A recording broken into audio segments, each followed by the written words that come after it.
Hello guys, তোমাদের সকলকে স্বাগত জানাই আমাদের YouTube channel dreams of success সফলতার স্বপ্নে তোমাদের সকলকে স্বাগত জানাই। তো বন্ধুরা, আজকের এই ভিডিওটির মাধ্যমে আমরা আলোচনা করব গুরুত্বপূর্ণ কিছু জেনারেল নলেজের প্রশ্ন উত্তর নিয়ে, যেগুলো তোমাদের আপকামিং ডাব্লিউবি কনস্টেবল, তার সাথে কেপি কনস্টেবল এই সমস্ত পরীক্ষার জন্য বিশেষভাবে গুরুত্বপূর্ণ। তাই প্রত্যেকটা প্রশ্ন তোমরা নিজেরা প্রথমে উত্তর দেওয়ার চেষ্টা করবে এবং পরবর্তীতে আমার সাথে মিলিয়ে নেবে। তো চলো আর বেশি কথা না বাড়িয়ে শুরু করা যাক আজকের ভিডিওটি। তো এখানে প্রথম কোশ্চেনটি দেখতে পাচ্ছ, 1912 সালে royal commission on civil services গঠিত হলে ভাইসরয় কে ছিলেন সেই সময়? তো royal commission on civil service গঠিত হয় 1912 সালে। সেই সময় ভাইসরয় কে ছিলেন? তেমন সঠিক উত্তরটি আমাদের হবে কি অপশন সি, লর্ড হার্ডিঞ্জ ছিলেন সেই সময় ভাইসরয়। কারণ দেখো, লর্ড হার্ডিঞ্জের যদি সময়কাল তুমি দেখো, সেক্ষেত্রে হচ্ছে 1910 থেকে 1916 সাল পর্যন্ত লর্ড হার্ডিঞ্জ তার সময়কাল ছিল। তো সেই সময়তেই কিন্তু এটা গঠিত হয়। চলো নেক্সট। বেরিং প্রণালী সংযুক্ত করে কোন দুটি মহাসাগরকে? বেরিং প্রণালী সংযুক্ত করে কোন দুটি মহাসাগরকে? তো এখানে আমাদের সঠিক উত্তরটি হবে দেখো অপশন সি, আর্কটিক মহাসাগর এবং প্রশান্ত মহাসাগর। অপশন সি এখানে আমাদের সঠিক উত্তর। নেক্সট, বিগ ব্যাং তত্ত্বটি উত্থাপন করেছিলেন কে? বিগ ব্যাং তত্ত্বটি উত্থাপন করেছিলেন কে? তো এখানে সঠিক উত্তরটি হবে দেখো আমাদের অপশন সি, জর্জ লামাইত্রে। তিনি কিন্তু এই বিগ ব্যাং তত্ত্বটি উত্থাপন করে 1927 সালে। নেক্সট, নিচের কোনটি প্লাস্টিক তৈরিতে ব্যবহৃত হয়? প্লাস্টিক শিল্পে কোনটি ব্যবহৃত হয়? তো দেখো এখানে আমাদের সঠিক উত্তর হবে অপশন সি, ইথিলিন ব্যবহৃত হয় প্লাস্টিক শিল্পে। কারণ এটি আমাদের যে প্লাস্টিক ব্যাগগুলো তৈরি হয়, প্লাস্টিকের মূল কাঁচামাল কিন্তু এটি। চলো নেক্সট। 2025 সালে সাফ U20 পুরুষদের U19 পুরুষদের চ্যাম্পিয়নশিপ ফাইনাল ভারত কোন দলকে পরাজিত করে শিরোপা জিতেছে? 2025 সালে সাফ U19 বা আন্ডার 19 পুরুষদের চ্যাম্পিয়নশিপে ফাইনালে ভারত কোন দলকে পরাজিত করে শিরোপা জিতেছে? তো সম্প্রতি আমাদের এই সাফ কাপ হয়ে গেল। এই সাফ U19 কাপ আমাদের ভারত বাংলাদেশকে পরাজিত করে এই কাপটি জয়লাভ করেছে। অপশন সি এখানে আমাদের সঠিক উত্তর। গুরুত্বপূর্ণ একটি কারেন্ট অ্যাফেয়ার্স। চলো নেক্সট। সৌর করোনা পর্যবেক্ষণের জন্য ভারতের বৈজ্ঞানিক মিশনের নাম কি? সৌর করোনা পর্যবেক্ষণের জন্য ভারতের বৈজ্ঞানিক মিশনের নাম হচ্ছে আদিত্য L1। অপশন বি এখানে আমাদের সঠিক উত্তর। নেক্সট, নিচের কোনটি জম্মু কাশ্মীরে অবস্থিত? জম্মু কাশ্মীরে অবস্থিত কোনটি? তাহলে সঠিক উত্তরটি হবে আমাদের দেখো অপশন সি, দাচিগ্রাম জাতীয় উদ্যান। এটি আমাদের জম্মু কাশ্মীরে অবস্থিত। নেক্সট, বিশিষ্টাদ্বৈত দর্শনের প্রতিষ্ঠাতাকে? বিশিষ্টাদ্বৈত দর্শনের প্রতিষ্ঠাতাকে? তাই সঠিক উত্তরটি হবে আমাদের অপশন বি, রামানুজার্য। নেক্সট, বারদৌল্যর সাথে কোন বিশিষ্ট ব্যক্তি জড়িত? তো বারদৌল্যর সাথে জড়িত দেখো সর্দার বল্লভভাই প্যাটেল বারদৌল্য সত্যাগ্রহের সাথে জড়িত। তো 1928 সালে বারদৌল্য সত্যাগ্রহ হয়।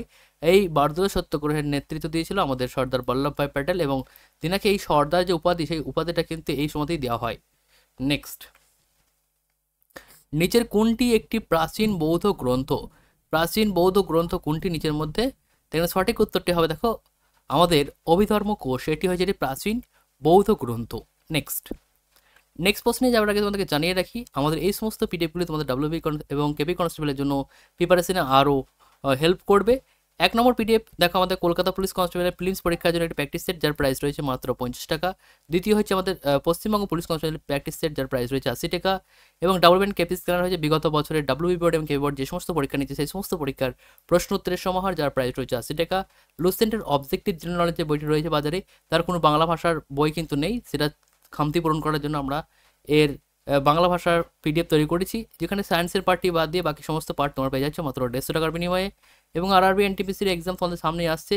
সেই এনটিপিসির পরীক্ষার বিগত 100টি শিফটের জিকের প্রশ্ন উত্তর নিয়ে আমাদের এই পিডিএফটি সাজানো রয়েছে, যার প্রাইস রয়েছে মাত্র 60 টাকা। তো এই সমস্ত পিডিএফ তুমি ডেসক্রিপশন বক্সের লিঙ্কে পেয়ে যাবে, অথবা তুমি এই যে নম্বরটি দেখতে পাচ্ছ 9144697664, এই নম্বরে হোয়াটসঅ্যাপ করে তুমি কিন্তু তোমার পিডিএফ সংগ্রহ করতে পারবে পেমেন্ট করার পর। এবং যদি কেউ মনে করো আমি সমস্ত পিডিএফগুলো নেবো, তার জন্য প্রাইস পড়বে মাত্র 300 টাকা। মাত্র 300 টাকার বিনিময়ে সে সমস্ত পিডিএফগুলো পেয়ে যাবে। তো যারা নিতে ইচ্ছুক অবশ্যই তোমরা 300 টাকা পেমেন্ট করে সমস্ত পিডিএফগুলি বাই করতে পারো। তো চলো পরবর্তী প্রশ্নটি আমরা দেখে নেবো। পরবর্তী প্রশ্ন এখানে দেখতে পাচ্ছ, কম্পিউটারের প্রেক্ষাপটে ট্র্যাকার বল কি? ট্র্যাকার বল কি কম্পিউটার প্রেক্ষাপটে? তো কম্পিউটার প্রেক্ষাপটে ট্র্যাকার বল হচ্ছে ইনপুট ডিভাইস। অপশন বি এখানে আমাদের সঠিক উত্তর। নেক্সট, অপারেশন গ্রিনস প্রকল্পের উদ্দেশ্য কি? অপারেশন গ্রিনস প্রকল্পের উদ্দেশ্য কি? তাহলে সঠিক উত্তরটি হবে দেখো অপশন সি, শীর্ষ ফসলের সরবরাহ সরবরাহ স্থিতিশীলকরণ, অর্থাৎ টমেটো, পেঁয়াজ, আলু এই সমস্ত যে ফসলগুলো রয়েছে তার যে সরবরাহ সেটা স্থিতিশীল করার জন্য এটা হয়েছিল, বা এর যে দাম সেই দাম স্থিতিশীল করার জন্য এটা হয়েছিল, ঠিক আছে মূলত। নেক্সট, 2026 সালে কমনওয়েলথ গেমস কোথায় অনুষ্ঠিত হবে? সরি, এটা হবে হবে হয়ে গেছে, এটা হয়েছে হবে না, এটা হবে, ঠিক আছে। তো দেখো 2026 সালে কমনওয়েলথ গেমস অনুষ্ঠিত হবে কোথায়? 2026 সালে কমনওয়েলথ গেমস অনুষ্ঠিত হবে আমাদের স্কটল্যান্ডে। অপশন বি এখানে আমাদের সঠিক উত্তর হবে, স্কটল্যান্ডে। এবং মনে রাখবে এই যে বার্মিংহামে কিন্তু আমাদের প্রিভিয়াস যেটা হয়েছিল 2022 সালে, সেই 2022 সালে কমনওয়েলথ গেমস কিন্তু অনুষ্ঠিত হয়েছিল, এবং প্রতি 4 বছর অন্তর অন্তর কিন্তু আমাদের কমনওয়েলথ গেমস অনুষ্ঠিত হয়। তো সামনে আমাদের 2026 সালে কমনওয়েলথ গেমস অনুষ্ঠিত হবে, সেটা হবে স্কটল্যান্ডে। চলো নেক্সট, ভগবান মহাবীরের আদি নাম কি ছিল? ভগবান মহাবীরের আদি নাম কি ছিল? তো মহাবীর জানো তোমরা জৈন তীর্থঙ্কর ছিল, 24তম তীর্থঙ্কর ছিলেন তিনি। এবং আমাদের মহাবীরের আদি নাম ছিল বর্ধমান। অপশন সি এখানে আমাদের সঠিক উত্তর। নেক্সট, ভারতে তৈরি প্রথম পারমাণবিক চুল্লি কোনটি? ভারতে তৈরি প্রথম পারমাণবিক চুল্লি হচ্ছে অপ্সরা। অপশন সি এখানে আমাদের সঠিক উত্তর। এটা তৈরি হয়েছিল 1956 সালে। নেক্সট, 2025 সাফ U19 ফাইনাল ভারতে অধিনায়ক কে ছিলেন? আমাদের যে দল, ভারতের যে দল, সে ভারতীয় দলের অধিনায়ক কে ছিলেন? তো ভারতীয় দলের অধিনায়ক হচ্ছে সিঙ্গামায়ুম সামি, তিনি ছিলেন অধিনায়ক আমাদের। অপশন বি এখানে আমাদের সঠিক উত্তর। তোমরা যদি ম্যাচটা না দেখে থাকো অবশ্যই একবার দেখে নেবে, হেভি দুর্ধর্ষ ম্যাচ ছিল কিন্তু ম্যাচটি। নেক্সট, পাবলিক সেক্টর এন্টারপ্রাইজ বিনিয়োগ ভারতে কবে শুরু করে? তো পাবলিক সেক্টরে বিনিয়োগ শুরু করে ভারত, সেটা হচ্ছে 1991 সালে। অপশন সি এখানে সঠিক উত্তর। নেক্সট, নেটওয়ার্কিং সিস্টেম ডিএইচসিপি এর পূর্ণরূপ কি? ডিএইচসিপি এর পূর্ণরূপ হচ্ছে dynamic host configuration protocol. Option B এখানে আমাদের সঠিক উত্তর। নেক্সট, 1 কিলোবাইট সমান কত বাইট?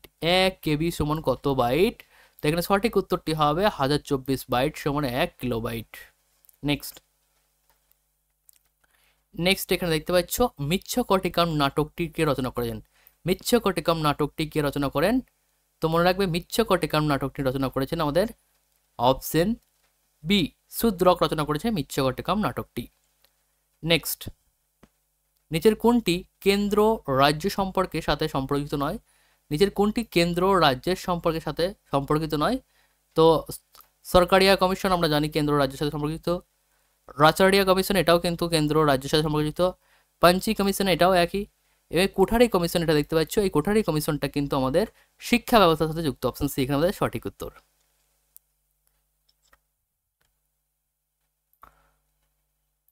চলো পরবর্তী প্রশ্নটি দেখে নেব। পরবর্তী প্রশ্ন এখানে দেখতে পাচ্ছ, ভারতের সবচেয়ে বেশি সোনা উৎপাদনকারী রাজ্য কোনটি? ভারতের সবচেয়ে বেশি সোনা কোথায় উৎপন্ন হয়? এখানে মনে রাখবে অপশন সি, কর্ণাটক রাজ্যে ভারতের সব থেকে বেশি সোনা উৎপাদিত হয়। চলো পরবর্তী প্রশ্নটি দেখে নেব। পরবর্তী প্রশ্ন তোমরা এখানে দেখতে পাচ্ছ, কি বলা হচ্ছে, নিচের কোনটি অমেরুদণ্ডী প্রাণীর অন্তর্ভুক্ত নয়? অমেরুদণ্ডী প্রাণীর অন্তর্ভুক্ত নয় কোনটি? এখানে সঠিক উত্তরটি কি হবে? এখানে সঠিক উত্তরটি হবে আমাদের অপশন সি। অপশনগুলো তুমি দেখলেই বুঝতে পারবে। নেক্সট, ভারতের দীর্ঘতম সড়ক সহ রেল সেতু কোনটি? ভারতের দীর্ঘতম সড়ক সহ রেল সেতুর নামটি হচ্ছে বগিবিল সেতু। বগিবিল সেতু। বগিবিল সেতুটা হচ্ছে ভারতের দীর্ঘতম সড়ক সহ রেল সেতু। এই বগিবিল সেতু কোথায় অবস্থিত? বগিবিল সেতুটা হচ্ছে আমাদের ব্রহ্মপুত্র নদে নির্মিত হয়েছে, এবং এটি আসাম এবং অরুণাচল প্রদেশকে সংযুক্ত করে। তো চলো পরবর্তী প্রশ্নটি দেখে নেব। পরবর্তী প্রশ্ন কি বলছে দেখো, আন্তর্জাতিক পরিবার দিবস প্রতি বছর কবে পালিত হয়? আন্তর্জাতিক পরিবার দিবস পালন হয় প্রতি বছর, মনে রাখবে 15ই মে এই দিনটি আন্তর্জাতিক পরিবার দিবস হিসেবে পালন করা হয়ে থাকে। তো এবছরে দেখো আন্তর্জাতিক পরিবেশ দিবসের পরিবার দিবসের থিম ছিল family oriented policy for sustainable development towards the second world summit for social development 2025। Next, ভারতের 29তম রাজ্য কোনটি? ভারতের 29তম রাজ্যটির নাম কি? তো ভারতের 29তম রাজ্যের নাম হচ্ছে তেলেঙ্গানা রাজ্য। যেটি 2014 সালে আমাদের অন্ধ্রপ্রদেশকে ভেঙে গড়ে উঠতে হয়েছিল। 2014 সালে অন্ধ্রপ্রদেশকে ভেঙে গড়ে ওঠে আমাদের 29তম রাজ্য। নেক্সট নেক্সট দক্ষিণ আফ্রিকার প্রশাসনিক রাজধানী কোনটি? দক্ষিণ আফ্রিকার প্রশাসনিক রাজধানী কোনটি? তো প্রশাসনিক রাজধানী হচ্ছে আমাদের দক্ষিণ আফ্রিকার হচ্ছে প্রিটোরিয়া। প্রিটোরিয়া হচ্ছে প্রশাসনিক রাজধানী। এবং দেখো দক্ষিণ আফ্রিকার কেপ টাউন হচ্ছে আইনসভা একটি, এবং ব্লুম ফন্টেইন এটা হচ্ছে বিচার বিভাগের রাজধানী। ঠিক আছে। নেক্সট কোন রাজ্যে বিধান পরিষদ নেই? বিধান পরিষদ নেই অর্থাৎ এক কক্ষ বিশিষ্ট রাজ্য, এক কক্ষ বিশিষ্ট আমাদের যে রয়েছে আইনসভা, সেটা হচ্ছে কেরালা রাজ্য। অপশন ডি এখানে সঠিক উত্তর। নেক্সট ভারতের বর্তমান অর্থ কমিশনের চেয়ারম্যান কে রয়েছেন? ভারতের বর্তমান অর্থ কমিশনের চেয়ারম্যান কে রয়েছেন? এখানে সঠিক উত্তরটা হবে ডক্টর অরবিন্দ পানকড়িয়া হচ্ছেন বর্তমান আমাদের ভারতের অর্থ কমিশনার পদে নিযুক্ত রয়েছেন। নেক্সট 2018 সালে নিপা ভাইরাসের প্রাদুর্ভাব কোথায় দেখা গেছিল? তো নিপা ভাইরাস প্রথম দেখা গিয়েছিল ভারতে কোথায়? সেটা হচ্ছে কেরল রাজ্য। অপশন সি এখানে সঠিক উত্তর। নেক্সট নিচের কোনটি অ্যাবায়োটিক উপাদান নয়? অ্যাবায়োটিক উপাদান নয় কোনটি? তাহলে সঠিক উত্তরটি হবে দেখো আমাদের অপশন সি সবুজ উদ্ভিদ। এটি অ্যাবায়োটিক উদ্ভিদ উপাদান নয়। অ্যাবায়োটিক উপাদানগুলো হচ্ছে দেখো সূর্যালোক, মাটি, জল এবং আমাদের সবুজ উদ্ভিদ এটি হচ্ছে জীবিত বা বায়োটিক উপাদান। নেক্সট 2025 সালের প্রাক্তন প্রতিরক্ষা সচিব অজয় কুমার কে কোন পদে নিযুক্ত করা হয়েছে? অজয় কুমার বর্তমান ভারতের ইউপিএসসি চেয়ারম্যান পদে নিযুক্ত রয়েছেন। অপশন বি এখানে আমাদের সঠিক উত্তর। ইউনিয়ন পাবলিক সার্ভিস কমিশনের চেয়ারম্যান বা ইউপিএসসি চেয়ারম্যান পদে নিযুক্ত রয়েছেন। নেক্সট জোজিলা টানেল প্রকল্প কোথায় অবস্থিত? জোজিলা টানেল প্রকল্প কোথায় অবস্থিত? তো এটি অবস্থিত আমাদের জম্মু কাশ্মীরে অবস্থিত জোজিলা টানেল, আমরা জানি। অপশন ডি এখানে আমাদের সঠিক উত্তর। নেক্সট দাস রাজবংশ কে প্রতিষ্ঠা করেছিলেন? দাস রাজবংশ 1206 খ্রিস্টাব্দে দাস রাজবংশ প্রতিষ্ঠিত হয় কুতুবুদ্দিন আইবক কর্তৃক। হ্যাঁ, এবং এই যে দাস রাজবংশ কুতুবুদ্দিন আইবক একটা গুরুত্বপূর্ণ কাজ করেছিল, এটা কুতুব মিনার নির্মাণ কিন্তু কাজ এই কুতুবুদ্দিন আইবক শুরু করেছিল এবং শেষ করেছিল দেখো ইলতুৎমিশ। ঠিক আছে, এটা অনেক সময় পরীক্ষায় আসে। নেক্সট নিচের কোনটি ধাতব পদার্থ? নিচের কোনটি ধাতব পদার্থ? তো দেখো এখানে সিলিকন এটি হচ্ছে আমাদের একটি ধাতব পদার্থ। অপশন এ এখানে আমাদের সঠিক উত্তর। নেক্সট নিম্নলিখিত কোন রোগটি ব্যাকটেরিয়াল রোগ নয়? ব্যাকটেরিয়াল ঘটিত রোগ নয় কোনটি? তো দেখো ব্যাকটেরিয়াল ঘটিত রোগ নয় হচ্ছে আমাদের অপশন সি ডেঙ্গু। এটি একটি ব্যাকটেরিয়াল ঘটিত রোগ নয়। নেক্সট রিপাবলিক বইটি কে লেখেন? রিপাবলিক বইটি কে লেখেন? তো রিপাবলিক বইটি আমরা জানি প্লেটোর রচনা। অপশন সি এখানে আমাদের সঠিক উত্তর। নেক্সট একটি শিলার নিচের ভাঁজকে কি বলা হয়? নিচের ভাঁজকে কি বলা হয় শিলার? তো সেটাকে বলা হয় সিঙ্কলাইন। অপশন বি এখানে আমাদের সঠিক উত্তর হবে। চলো পরবর্তী প্রশ্ন কি বলছে দেখো, যে বেদ আচার অনুষ্ঠানের সাথে সম্পর্কিত তা ড্যাশ নামে পরিচিত। তো আচার এবং অনুষ্ঠানের সাথে সম্পর্কিত হচ্ছে যজুর্বেদ। আমাদের অপশন ডি এখানে আমাদের সঠিক উত্তর হবে। নেক্সট 40 নম্বর প্রশ্ন, আজকের শেষ প্রশ্ন। নিচের কোনটি স্নায়ুতন্ত্র দ্বারা গঠিত যা প্রতিব্রত ক্রিয়ার ভূমিকা রাখে? প্রতিব্রত ক্রিয়ার ভূমিকা রাখে নিচের কোন স্নায়ুতন্ত্র দ্বারা গঠিত? তো এটা হচ্ছে সুষুম্নাকাণ্ড বা স্পাইনাল কর্ড। এটি একটি স্নায়ুতন্ত্র দ্বারা গঠিত যা প্রতিব্রত ক্রিয়াকে ভূমিকা রাখে। নেক্সট কোন সালে তিলক কর দেব না অভিযান করেছিল? এটা তোমাদের আজকের হোমওয়ার্ক থাকলো। তোমরা সকলেই এই কোশ্চেনের অ্যান্সারটা কমেন্ট বক্সে জানাবে। এবং এই যে 40টা কোশ্চেন আমরা করলাম, সেই 40টা কোশ্চেনের মধ্যে তোমার স্কোর কত হলো সেটা কিন্তু অবশ্যই তুমি কমেন্ট বক্সে জানাতে ভুলো না। চলো দেখা হবে নেক্সট ভিডিওতে। তোমরা দেখো, সুস্থ থেকো। Thanks for watching. এবং ভিডিওটি কেমন লাগলো সেটা কিন্তু অবশ্যই কমেন্ট করে জানাবে, ঠিক আছে? এবং কতগুলো তোমার ঠিক হলো, কতগুলো ভুল হলো সেটাও কিন্তু তুমি জানাবে। এখানে 40টা কোশ্চেন ছিল, তোমার যদি 30টা ঠিক হয় তুমি সেটা 30 লিখবে, এবং রং যদি 10টা হয় সেক্ষেত্রে 10টা তুমি লিখবে। এবং এই যে তোমাদের পরীক্ষায় যেরকম হয় 4 দিয়ে ভাগ করবে, এটাকে ভাগ করার পর সেটা মাইনাস করে তুমি তোমার র স্কোরটা লিখবে কত হলো, ঠিক আছে? তো চলো দেখা হবে পরবর্তী ভিডিওতে। ততক্ষণ ভালো থেকো, সুস্থ থেকো। Thanks for watching.